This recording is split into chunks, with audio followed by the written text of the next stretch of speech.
Oi pessoal, hoje eu vim falar sobre resistência à insulina ou resistência insulínica. Se você quer saber mais sobre o assunto, de repente você estava pesquisando sobre isso no YouTube e achou esse vídeo, assiste que eu vou te explicar mais a respeito.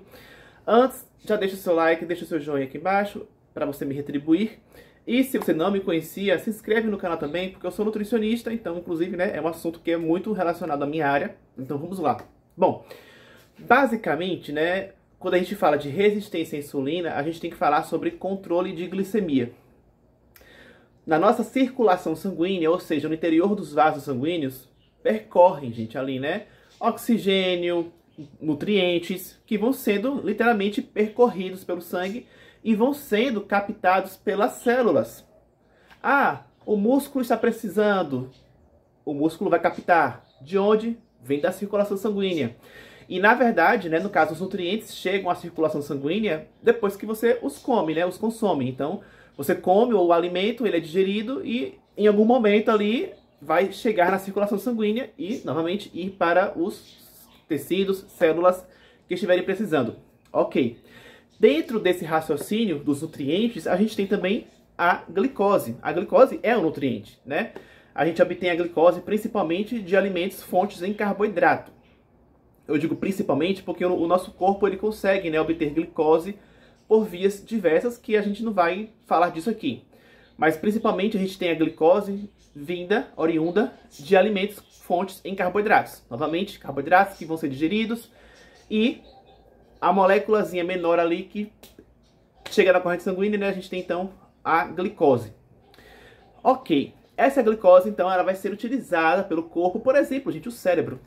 O cérebro utiliza a glicose como fonte de energia. Então a glicose, chamada de açúcar do sangue, é importante, Primeiro ponto. Só que, como basicamente tudo, ou quase tudo, temos que ter um equilíbrio. Se a glicose ela foge do equilíbrio, por exemplo, existe uma taxa de um exame de sangue que você já deve ter feito, que é a glicemia em jejum. Pronto. Se a sua glicemia em jejum é verificada e ela está acima do recomendado, isso não é bom, porque significa que você está tendo muita glicose, acima da média. Então, é aí que entra então o assunto resistência à insulina. Por quê? A glicemia ela tem que estar dentro de um parâmetro de equilíbrio. Nem menos demais e nem demais demais. Ficou ruim, Mas assim, nem de menos nem de mais. Pronto, agora ficou melhor. Então, o que acontece? Quando a nossa glicemia aumenta naturalmente, depois de uma refeição, o que vai agir? A insulina. A insulina age, é liberada para fazer estímulo para que células, por exemplo, do músculo, do tecido adiposo, captem, essa glicose no sangue. Então a glicemia está aumentando porque você acabou de comer. A insulina vai agir e aí as células entendem que, opa, estamos sendo avisados pela insulina que tem glicose disponível. Então, vai lá o músculo ser sinalizado, o tecido adiposo ser sinalizado pela insulina, e aí eles captam a glicose. Captando a glicose, você está retirando a glicose que estava no sangue e levando para dentro do músculo, por exemplo. Então, isso faz com que você restaure o equilíbrio da glicemia. Aquela glicemia que estava aumentando, agora por conta da insulina, e depois, a captação de glicose pelos tecidos-alvo, você agora, o que estava subindo, agora você pegou o excedente, É como se assim, aquele excedente de glicose que estava acontecendo, ele foi captado. Então, aí você mantém o equilíbrio, entende? Então, a insulina ela vai agir nesse sentido, de ajudar nos momentos em que a glicemia está aumentando para você baixar, não para níveis inadequados, mas baixar para um nível adequado, Quando a glicemia baixa, aí você tem que restaurar também, você tem que dar uma subidinha para restaurar, mas aí é com outro hormônio, não é o foco desse vídeo. Então a insulina, novamente, ela vai agir mais nesse sentido, de quando você tem aumento de glicemia, aí você abaixa para um equilíbrio, pronto. Então a insulina ajuda nesse sentido. A resistência à insulina é o quê? É quando a insulina, por exemplo, até é liberada, mas o tecido ele não responde àquela insulina. É como se a insulina estivesse avisando, mas o músculo, o tecido adiposo não estivesse ouvindo o aviso. Então a insulina até foi liberada, até foi lá, bater na porta, avisar. Gente, tem glicose disponível para vocês, mas o músculo não ouviu. O tecido adiposo não ouviu. Não ouviram porque tinha muito ruído, muito barulho, eles não ouviram. A insulina batendo na porta e chamando, avisando. Entende? Então, a insulina não está tendo o quê? A sua ação primária acontecendo. Daí o nome, resistência à insulina. Porque está tendo uma resistência a entender a insulina, entendeu?